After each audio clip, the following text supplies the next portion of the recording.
ભારે વરસાદની આગાહીના પગલે વલસાડ તંત્ર એલર્ટ મોડમાં આવી ગયું છે। સંભવિત સ્થિતિને પહોંચી વળવા માટે તંત્રે તૈયારીને આખરી ઓપ આપી દીધો। ઉચ્ચ અધિકારીઓએ અસરગ્રસ્ત વિસ્તારોની મુલાકાત લીધી। નીચાણવાળા વિસ્તારના લોકોને સલામત સ્થળે ખસેડ્યા। 800થી વધુ લોકોને સુરક્ષિત સ્થળે ખસેડવામાં આવ્યા। લોકોની સુરક્ષાના ભાગરૂપે એનડીઆરએફ અને એસડીઆરએફની ટીમને પણ તૈનાત કરવામાં આવી। ગંભીર પરિસ્થિતિનો સામનો કરવા માટે પણ તંત્ર સજ્જ છે। તંત્ર સતત સ્થિતિ પર નજર રાખી રહ્યું છે।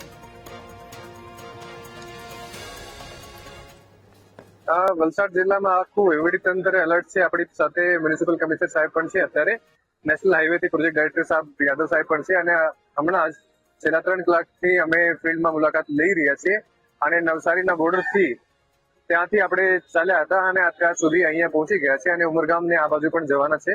આપણા બધા મામલતદારશ્રીઓ, ચીફ ઓફિસરશ્રીઓ, કમિશનરશ્રીઓ એલર્ટ છે અને સાથે સાથે આ વખતે ગામડાઓમાં પણ અને શહેરી વિસ્તારોમાં જે પણ નીચાણના વિસ્તાર છે ત્યાં અત્યારથી જ સાધનો મુકાઈ ગયા છે। દાખલા તરીકે ટ્રેક્ટર, જેસીબી અને જેટલી બોટ્સ છે એ પણ મુકાઈ ગઈ છે। ફિશરમેનની જે બોટ્સ હતી આ પણ અમુક ગામડાઓમાં મુકાઈ ગઈ છે, જે પણ લો લાઇંગ વિસ્તાર છે અને સતત અમે વાંચ ઉપર છીએ અને અત્યાર સુધી આપણે જિલ્લામાં જે વરસાદ થઈ રહ્યો છે અને જેટલું પાણી આવી રહ્યું છે કોઈ આવી પરિસ્થિતિ સર્જાઈ નથી અને જે સ્થિતિ સર્જાશે તો પણ આપણે તૈયાર છીએ